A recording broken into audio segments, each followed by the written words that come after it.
Hey, baby, what are you doing right now? Have you been a bad boy?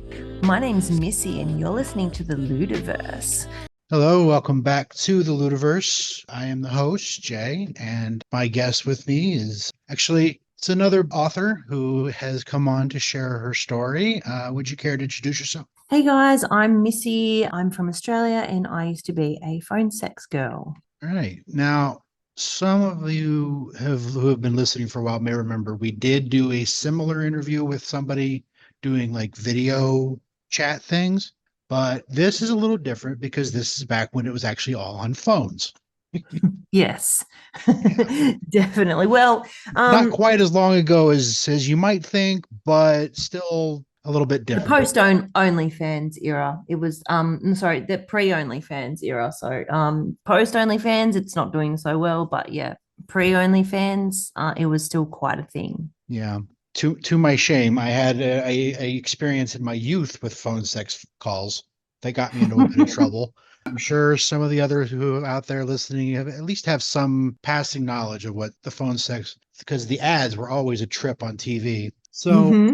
um, Yes. well, first and foremost, how did you get into this line of work? Well, for me to answer that, we have to go back a little bit to when I was 19. So that was quite a while ago. And I just kind of I used to watch the late night TV ads, for phone sex with the girl, saying, "What are you doing right now?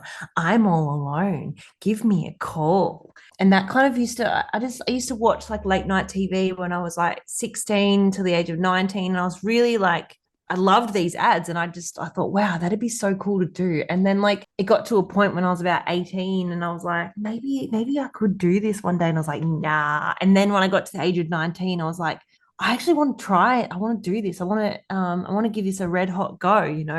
So I decided to, I found back then, the internet wasn't all that great. I found online, I found a company that does it, and I asked, like, could I do a trial? And they set me up to do a trial, but then something happened and my grandpa got sick, and so I wasn't able to do the trial. And I called them up and I said, like, can we reschedule it? And they wouldn't let me reschedule it. And they said, this is going to be something that happens all the time, then we don't want to have you. And I was like, well, it's just this, it might happen all the time. I said, but I just want to reschedule. Can I just reschedule the trial? And then they were just like, they hung up, they basically just were like, no, and hung up on me. So that was my first like experience with it. And that was, I wanted to be a phone, I wanted to be one for a very long time.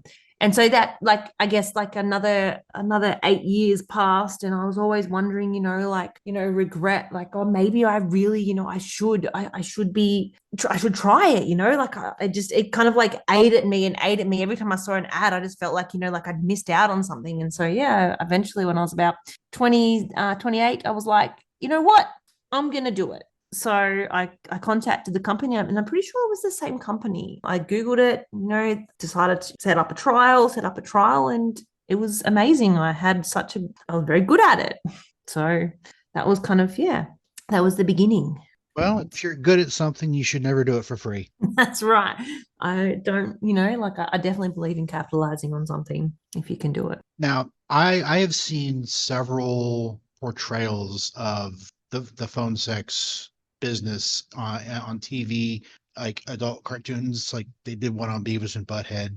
And you get this idea from the ads that it's some woman sitting like in a jacuzzi with champagne and strawberries just waiting on your phone call. Now, I know that's not true. No. There's So absolutely no way. But very far from it. did you do it like from a call center? Like did you go to an office and have other Mm. girls around doing it, or were you doing it from home No. or So it was just from home. So basically I did my trial. I was living in a small apartment then, or as we say, it was actually a granny flat sort of arrangement. So I was living there, and yeah, like I had my old iPhone 5. The calls were coming through that, and I'm just, like in my pajamas, just like I am right now, basically. And I would just be, laying on my bed. I like to close my eyes sometimes because I like to kind of immerse myself in the world. But yeah, there was no call center. I didn't have to go anywhere. It was all, within the privacy of my own home. So I could kind of use stuff around me to improvise and help me, be successful and keep those guys on the line. Well, you can't beat working from home. You certainly can't. Did they give you your own like dedicated number, or were you just part of an extension system? Part of an extension. So there was different like you on the website you could see like all the different girls. So I could see my competition as in like I could see like the profile and like the number that you punched in when you called the line. So it was a 1-900 number. So you call the 1-900 number and then they would direct you to whatever girl you wanted to speak to, basically. Ah, So yeah, when they selected me, they got me, and then there was 5 categories. I had a very diverse like number of kind of like areas that I wanted to kind of specialize in, I suppose you could say. And so they when they chose that number, that meant I got a bonus and I made more money if they chose me. okay. And were all your callers males, or did you get some females? Or Occasionally we get some females, so maybe like once every month maybe, but they would be very sporadic. So sometimes you would get like it was more common. I think maybe once a fortnight I would get a call and there was a girl in the background because it was a couple calling. So that was way more common. And then the girl might have spoken to me, but I would get some women who would basically just wanted, the same kind of thing that the men wanted. see, I mean, yeah, guys may be dirtier, but girls aren't clean. they're not, but yeah, it was very rare, and it was a different kind of conversation. So I suppose that they were probably lesbians, and I would say that what they wanted, it was kind of a bit different to like the men. Like they wanted a certain kind, they wanted me to moan, or like it was very kind of. I don't know. It's kind of hard to describe, but it wasn't. There was not a lot of. There was no fetish involved or anything. They just kind of wanted to hear me moaning, and then I didn't even really know, like I couldn't pick, when they were coming, or, that it was very different. And that's kind of, I guess that's what you would expect from a woman. So I would expect that to be myself as well. Hmm. Well, I figure the world would be better if we could all just be open about how dirty we all are. Yeah. I mean, that's definitely true. Okay, so you wrote a book. Was this something that was a long time plan? Like you were like halfway through your process, like I should probably do something with this, or was it like you were done and it just kind of popped in your head? Um, I pretty quickly, so it was a pretty quick thing. So I started to think, like I saw a lot of stories about like I'm very prolific in Simpsons meme groups, and I spend a lot of time in there, and who I am for real. I'm also in those groups as well. So I started when I approached the admin of, I'm going to give a shout out to my favorite Simpsons meme group, Thrill House Simpsons meme super group, and the admins there are fantastic. And I messaged them and I just said, like I used to be a phone sex girl, and can I please, can I share some stories? And they said yeah. And so I posted a couple of stories, and I did not expect the reception that I got. There was so many people who said it was funny. Like I just felt like, lots of sex workers share their stories and stuff, and I've kind of always wanted to, but never really kind of felt like I was protected and my anonymity, and those kinds of things. And I just didn't know how I would be able to protect myself. So I never really pursued it until, until the end of last year. And the reception I got was incredible. Everyone, I didn't realize I was so funny. I didn't realize that what I wrote was so funny. I was just writing it exactly as like it, as I remember it. I have a really incredible long-term memory. So I'm basically able to remember, like what I was thinking at the time, what I was feeling at the time, and what the caller was saying. And so I went down the path, because a lot of sex workers, they often just talk about themselves. And I guess there's nothing wrong with that. But when they have these books, they're very like personally centered on their experience, which I think is great, is great, for that kind of purpose, especially I guess if you're a face-to-face sex worker. But with phone sex, it's more about the callers, and it's more about what they want. And it was funny, and so I just decided to choose 20 different clients who I just thought were the funniest, and I put them together in a book, and it didn't take me too long. I'm quite I'm quite a gifted writer as it is, and I already write, and I already have published articles in scientific literature, so it wasn't that difficult to kind of get out. I think it was the biggest challenge was just just trying to make sure that I was telling the story the way that I wanted to tell it, and the way that I want everyone to see phone sex and to perceive it, if that makes sense. That does make sense. Yeah, I thought it was just important. Like it was important to kind of tell the story from the perspective of, anyone can be a phone sex worker, and that, like the realness of it, and that it's improv, and I mean, I know there are phone sex girls out there that really do masturbate, really do get off, like I like jerking off the entire time or something, that is something that happens, but it's not something that was for me, that happened with me. And I wasn't aroused on any of these calls. So it was very professional to me. And it was very important to me to bring that, that sphere, out in the open, and to show people that, phone sex sex work is work, and that phone sex work is a very unique and job in sex work, and it's very dynamic, and I forgot where I'm going with this. Yes, it's very dynamic, and that it's improv. There's a lot of acting going on, and not even just the acting with me, but the acting with the callers. And that was the one thing that really surprised me the most, was the callers being really, playing the roles and doing this role play and playing it so well, and they were kind of acting just as much as me sometimes. Well, I could imagine that there are like improv groups that do training and stuff to get better at that kind of thing. I imagine they would do really well in this job. Yes, I'm sure. Yeah, I think I've got a natural talent for improv. But in saying that, there's just something about the human psyche and the psychology behind it, and that goal, and that, like, that initial arousal, because they're hanging on every word. Like, I'm using my biology, I'm using the fact that um, men love a female voice, like they love it, and it hits all the right notes, like in their primal urges. And so I was definitely, using that as a way to kind of, progress the call and make it go longer and delay it so I can make more money. So I read through the sample that Mm-hmm. I got on Amazon just so I could get an idea of what I was getting into with the interview. And like Yeah. the way you describe some of the experiences, like you mentioned you have an excellent long-term memory, Mm. and it's almost like you were writing it down as it was happening. Mm. Yeah. And it's just being in that moment I mean, it's really well written. And Thank you.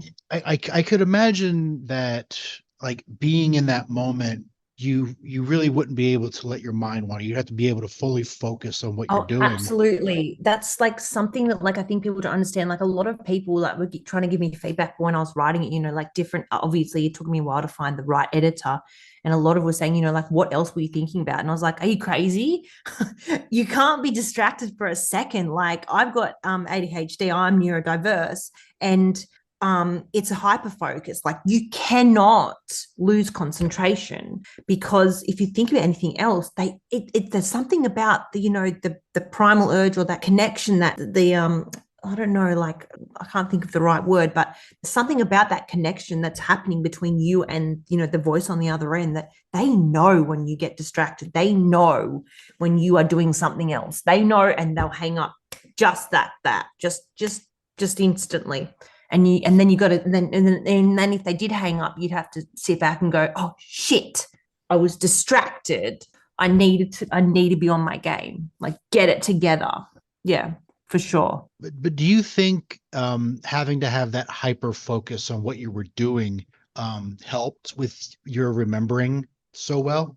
Absolutely. I mean, I remember things, especially when I hyper focus on them, but I do remember a lot of things. I have a very good visual and audio memory. And so I just remember a lot of things, but I suppose, yeah, the detail is it's definitely a lot more detailed when I have hyper focused on something versus something that's like I'm not paying attention to. Like you're not going to remember something if it's happening in the background and you're not actively like in that space. And so people will say like, oh, what was going on, like over what was I doing? It's like, well, I wasn't, in the space with you. So you might have been the other side of the room. So I didn't really know what was happening because it wasn't in my, experience at the time. And so it's difficult you can't remember. That's what kind of, yeah. So the ability to remember what I did was because I was locked in. I fully believe that. Yeah. I think you're very much on the money there. Okay. Well, I'm also neurodivergent, so these kind of things kind of occur to me occasionally. You sometimes hear horror stories about people in the sex work industry, and despite what people may think, sex work is real work, and phone sex Hmm. is still sex work. Um, Yeah. did you have any problems with somebody like maybe trying to find out who you really were? I didn't, I really didn't. I didn't have any experiences. I think the experiences probably came from people in my life who tried to blackmail me because they found out. And I think that was probably the worst thing. And I did one time when that person tried to blackmail me, which was a family member, who I'm now estranged from, and so my entire family is estranged from them as well. I did actually get a phone call once from my personal line of somebody asking for phone sex, but it was like a kind of like a prank kind of thing. And then, yeah, that was pretty much it. But I never really, nothing ever happened after that. And I was never felt unsafe or anything like that. None of the callers were honestly, I mean, they call up because they want to have phone sex, but it's very self serving for them, like, and very like self centered. So a lot of the time they're just calling up for a service, they get what they want, and then they hang up. They're not interested in, I mean, there were a lot of callers who did say, oh, I could so fall in love with you. And some even said that they were falling in love with me. But yeah, no, I never felt unsafe. Well, that's good. Did you have like repeat callers, voices that you recognized? Oh, absolutely. So I pretty much recognized, I think I got to the point where I was recognizing up to 150 different voices because there's some and a memory, of that voice and just knowing what they wanted straight away. Like it would just come flooding back and I just knew what that caller was after. And yeah, so I definitely remembered a huge variety of calls and their unique voices and kinks and what they wanted. And that was kind of part of it, I guess, because if you can do that, then you can keep them on the line, you get them to keep calling back, and you can build this like rapport with them so that they keep coming back for more. Well, if you can give them personalized service, that'll definitely increase the likelihood of them coming back. Hmm.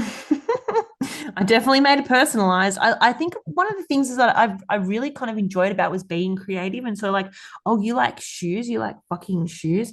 Well, let's like make this really sensual and like pull your foreskin back and like stick your cock right in the tip of the shoe and then like wait for the pre-cum to come leaking out and then rub it inside and then rub it on the outside of the shoe.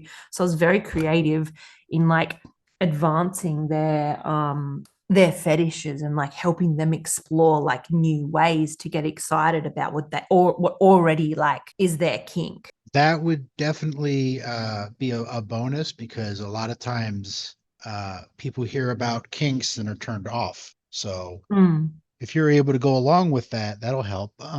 Were there any calls you ever got that you weren't feeling like got to the point where you're like, I can't do this? Yeah.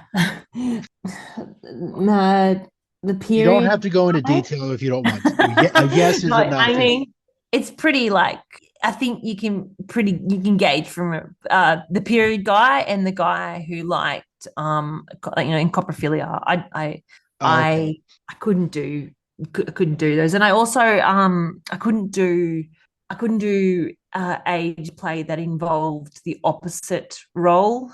So me being mummy, like I felt uncomfortable about it now. I can't imagine what it would feel like, like I felt uncomfortable about it then.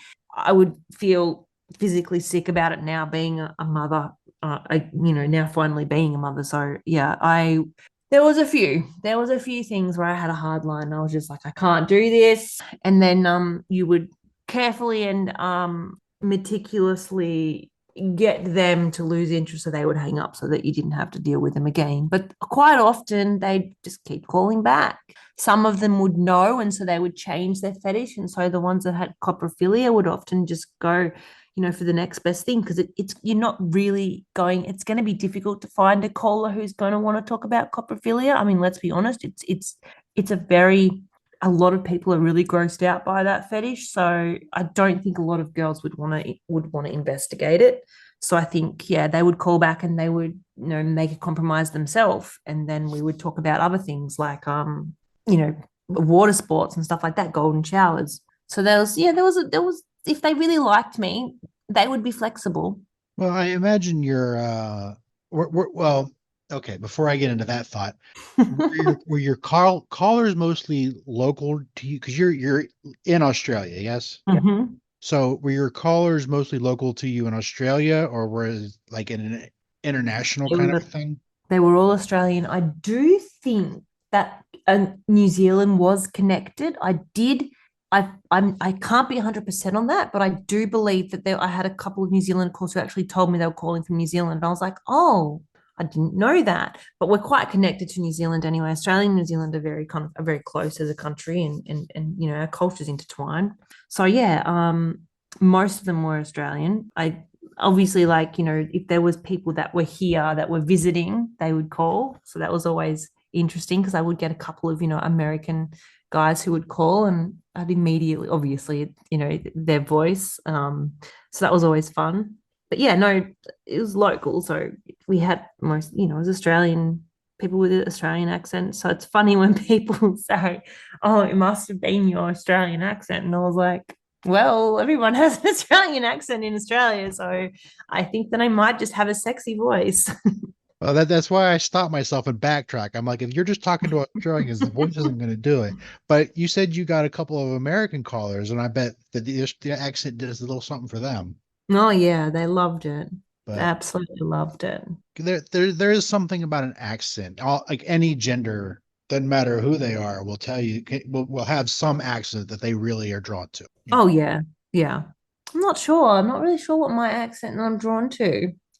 No, I have to think about it. Actually, this sounds a bit cliche, but I'm very drawn to the Nigerian accent. Oh, okay. I just think I don't know. I think it's sexy, Yeah, well, even if they scam us. yeah, personally, I have a lot of different accents that I like. Yeah, I've done acting and I've done so many different accents myself that I've lost my own natural accent. So people have a trouble telling what part of the country I'm from. So Sounds kind of is it a Californian accent? Maybe. no, I'm from Ohio. Oh, I don't even know. Yeah, I'm in the Midwest. No, East. I'm in the East. Yeah. No, there's a bit of California. I can hear a bit of Californian. I think you're right. Like there are hints of it, but then yeah, I think so. That's like I don't know. I don't know enough about America. But I have a yeah, lot of it's friends. just one of those things. I've just lost my own natural accent from changing it so much. Yeah, I can see how that would happen. I think a lot of neurodiverse people are very eclectic in that way, and it's very easy for us to pick up and mimic other people and pick up other accents. Um, if you had the whole experience to do over again, starting back from when you were 19 and trying it for the first time, would you do anything different? I don't know. I don't know if I would have handled it when I was 19. I think I probably would have I would have told too many people when I was 19. I think that I didn't have that filter at that stage in my life to kind of, and then it probably could have, I don't think I was ready for it, let's just say. I think it could have affected other avenues in my life and my career, the career that I started in science and stuff like that. I think that yeah, I was a bit too young and stupid then, and I'm kind of glad that the universe had that you know gave me that sign, and then I didn't pursue it until I was much, much older and more mature.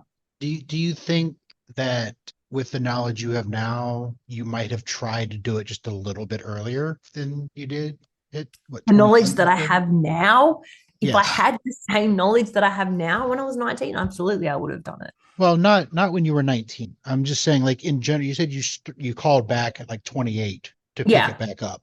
Would it, like, with the knowledge you have now, would you have started it before 28? I think so. Yeah. Yeah. I mean, I agree with doing it when you're a little more mature because, like you Mm. said, teenagers, even, the older teenagers tend to be a little talkative. Well, there's neurological pathways in your brain when you're before the age of 25 that can kind of cement things, and so some of the stuff could have traumatized me, and I think it could have given me a negative view of human sexuality if I was to be exposed to some things, because there is a dark side to phone sex that I guess a lot of people that we don't want to talk about it because we don't want it to be real, but we do get, callers who want us to discuss criminal kind of stuff. And I think that would have been a lot more difficult for my 19-year-old brain to process. Yeah, well, everything has its dark side, Mm.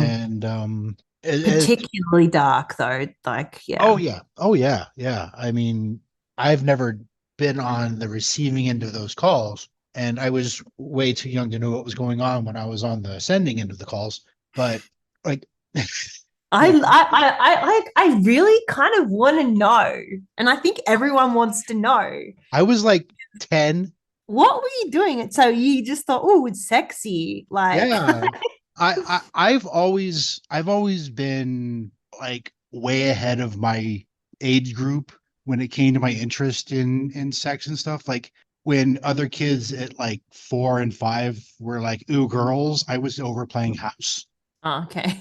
And like I had my first sex dream when I was 7. So I've always had an interest in sex and girls and like I caught the commercials on TV.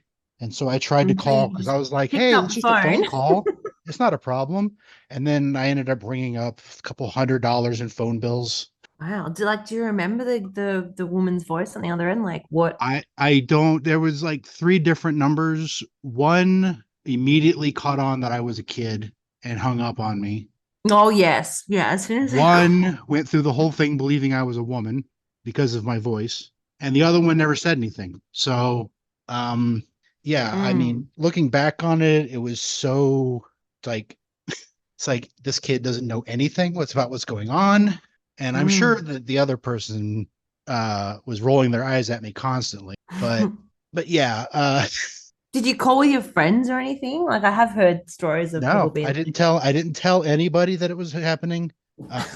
My mom found out when she got the phone bill. Luckily, the phone company was nice enough to erase the charges. oh, that's an interesting phone conversation that you would have had with your. That's an interesting conversation to have with your parents, and then like, did the company even believe, like, I have heard of like the dad taking the rap for the teenager, or the teenager taking the rap for the dad.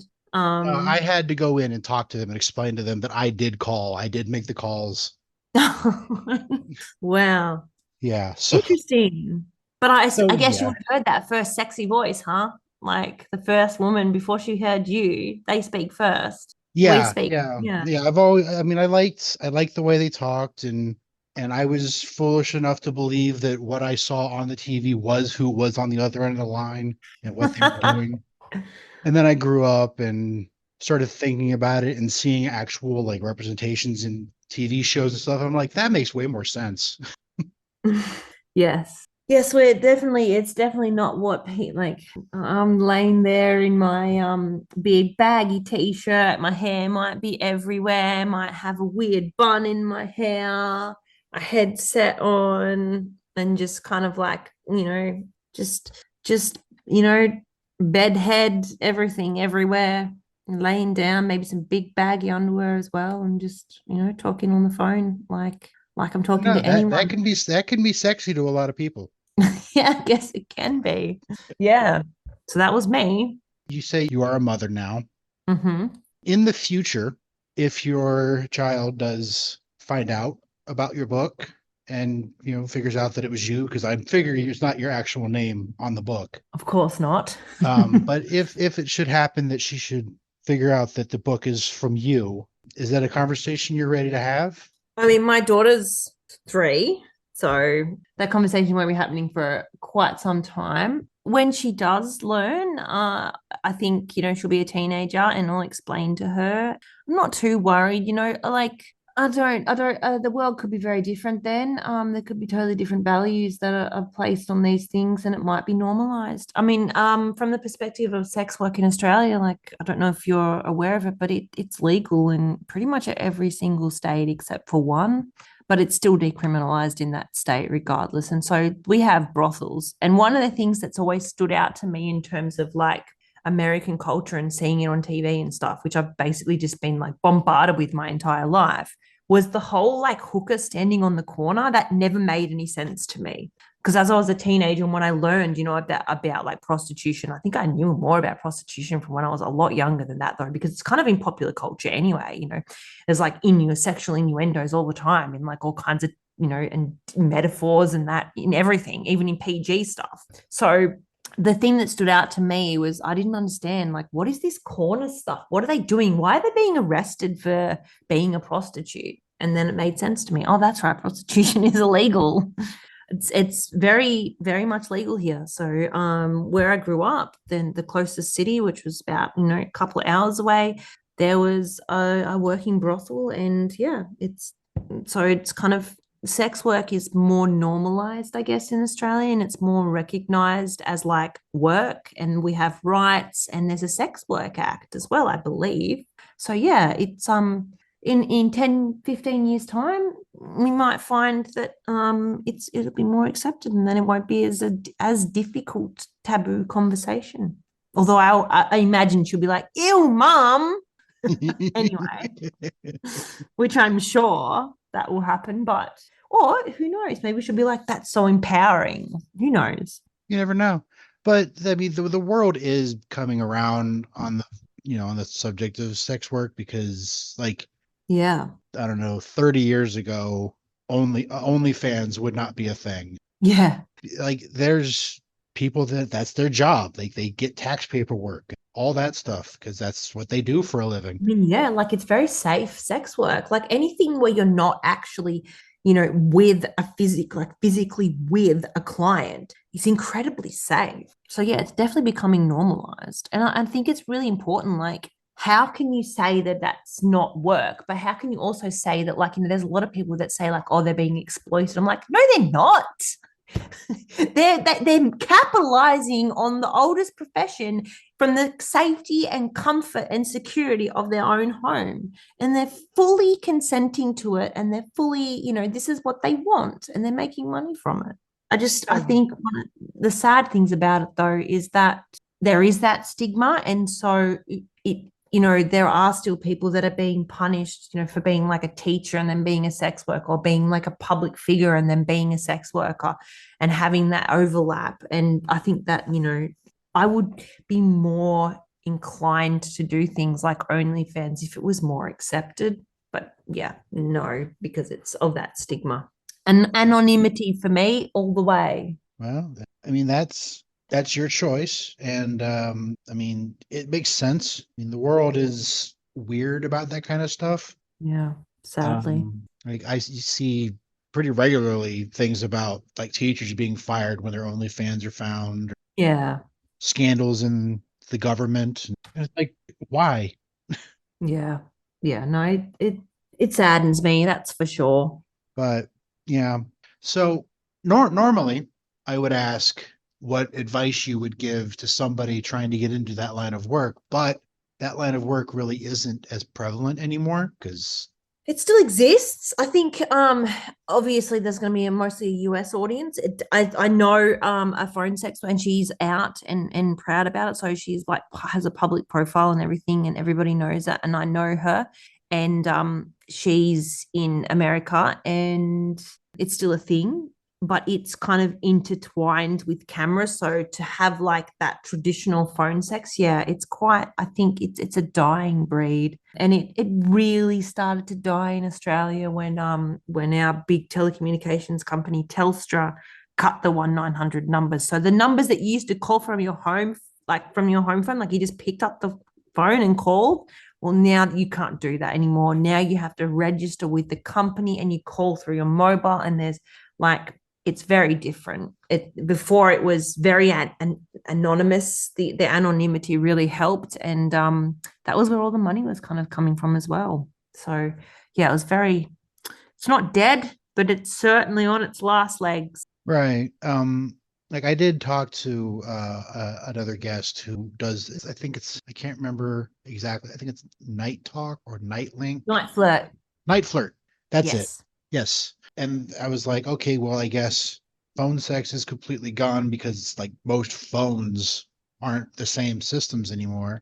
So it's Yeah. all moved to this. But so if somebody were to ask you based on your experiences, saying they wanted to get into the even digital phone sex, what kind of advice would you have for them based on your own experiences? My main piece of advice is you need to be very, very, very good at improv acting. You don't have to be aroused. Don't focus on that. Don't think about what you might think that they want you to do. You just need to make them think that you're doing what you're not doing, basically. So you need to make them think that you're aroused and that you are in a state of ecstasy and that you really are turned on by them and by the whole thing and the whole scenario. So yeah, it's really the most important thing is to keep them on the line.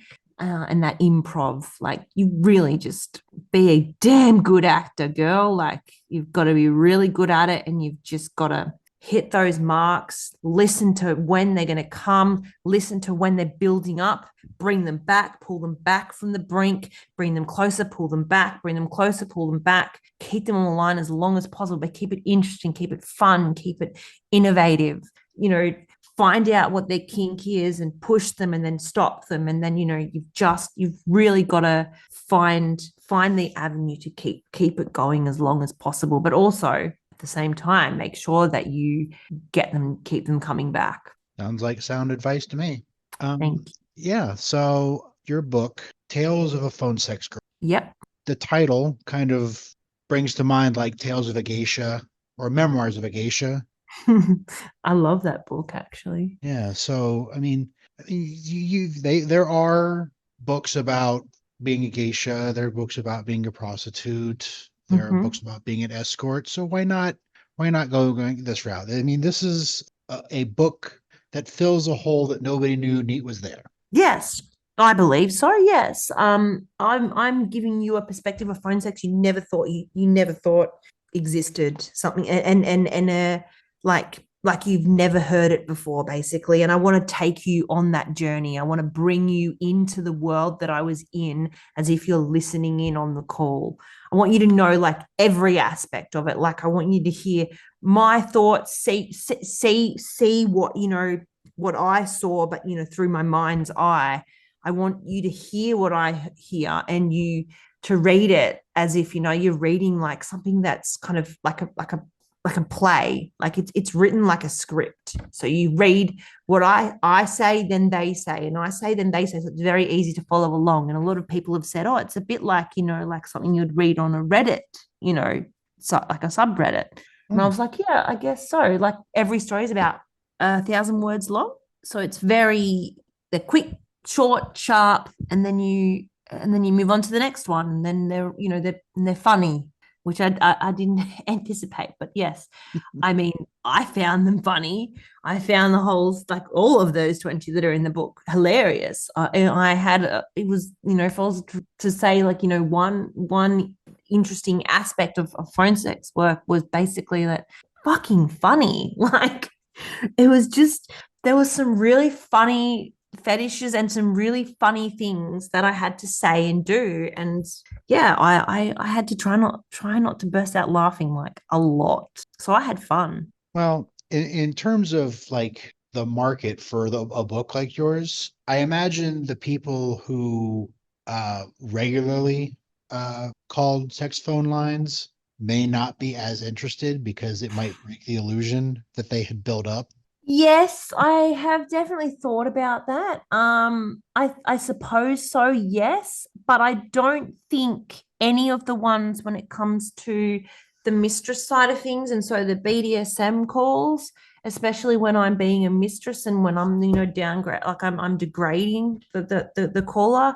I really do think that I've had some good reception from people who bought the book who are on my FetLife as well, who have loved it because it just took them right back to the experiences they've had it with phone sex, or with a femdom. Well, I mean, the audience that would be interested in reading is bigger than I believe the audience that wouldn't. So you definitely have Mm. that going for you. Yeah, it's kind of written for anyone who's ever wanted to know, but anyone who wants to laugh. So it's definitely it's listed as a comedy, and it is a comedy. Like, it is funny. Yeah, I got a couple chuckles out of the sample, so That's good.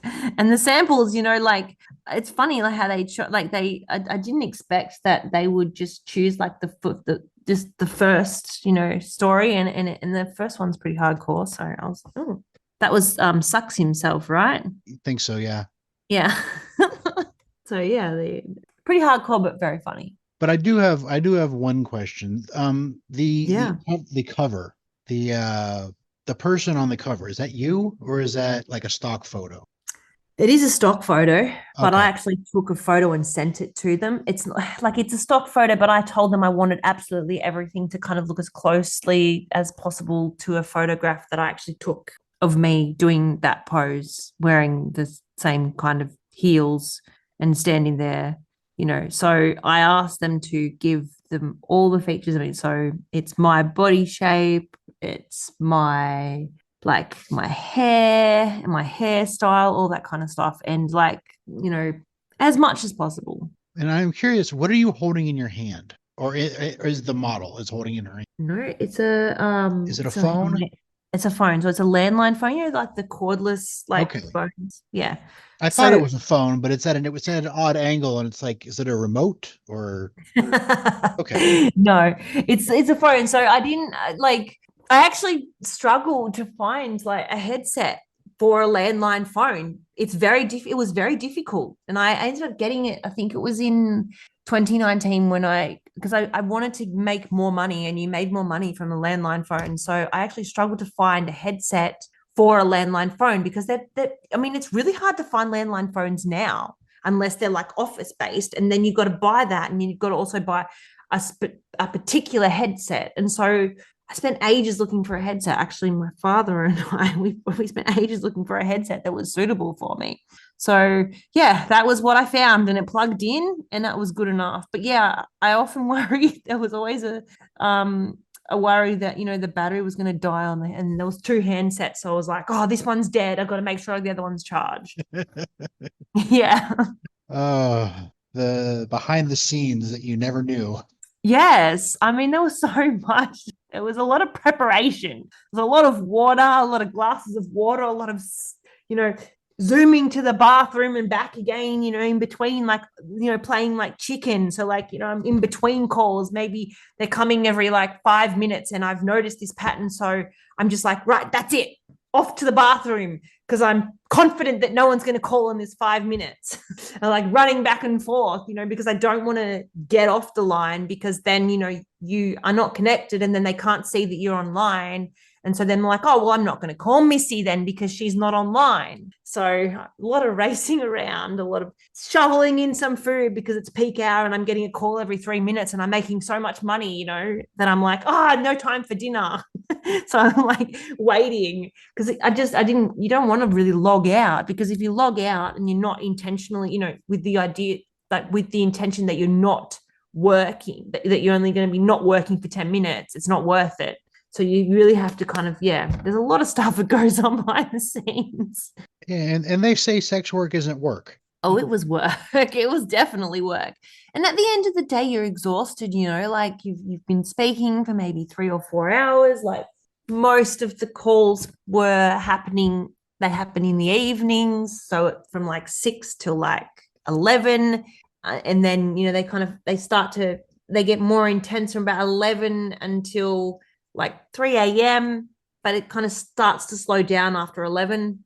And then you get the longer calls between 11 and 3 a.m. But yeah, you're not doing it all day. But sometimes, like in like peak times around holidays like Christmas and like Easter, there was always like men they would leave like their families, go into a garage or a car and call or something.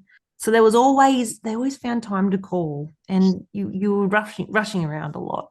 Did you ever have a time where your voice gave out on you?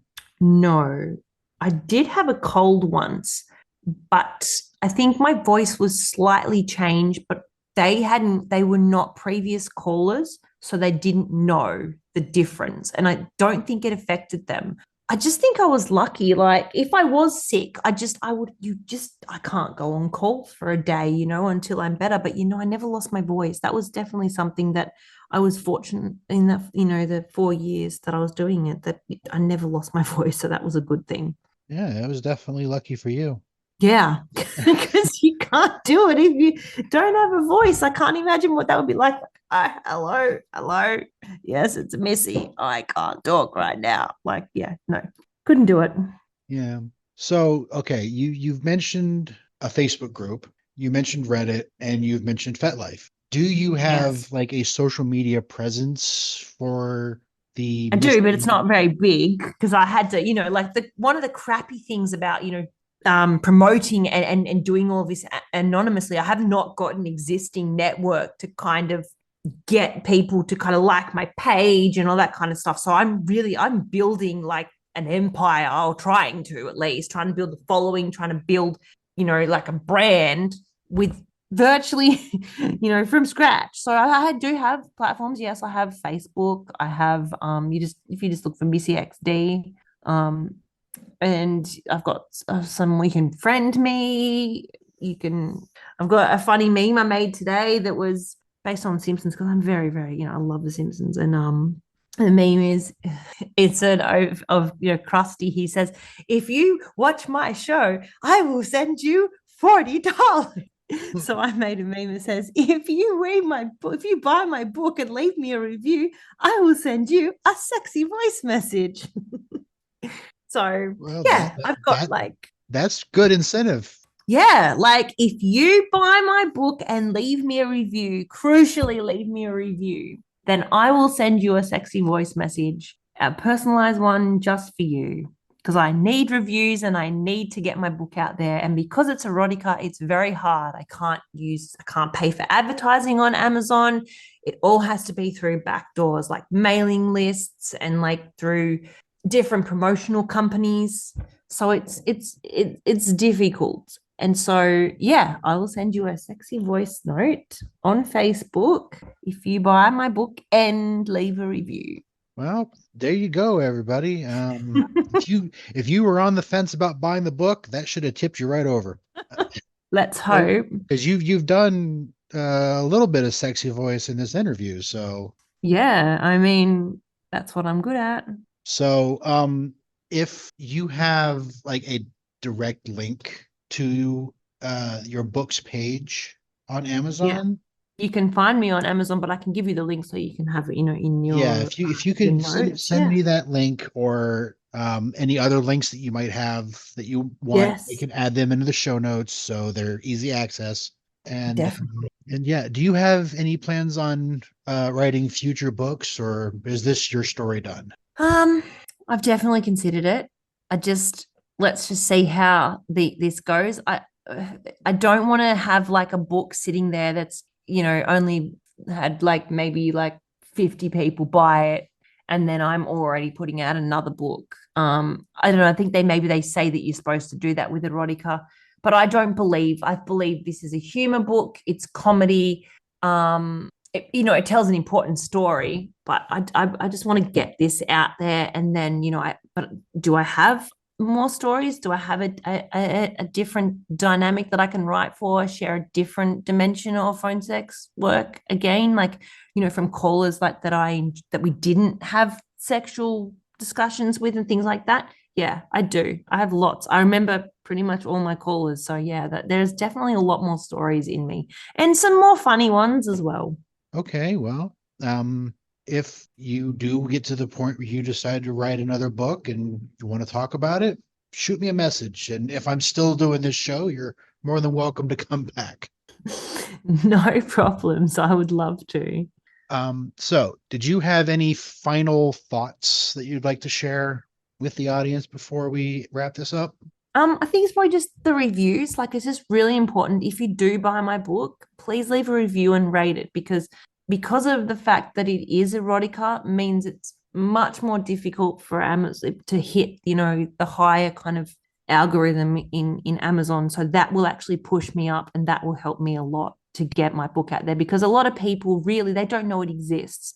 And so how can you hate a book or even have good or bad reviews about anything if you don't know it exists? So I need people to know it exists, to have that opportunity, to see, does it have this worth? So I'd really, please leave me a review. It is so important. And yeah, any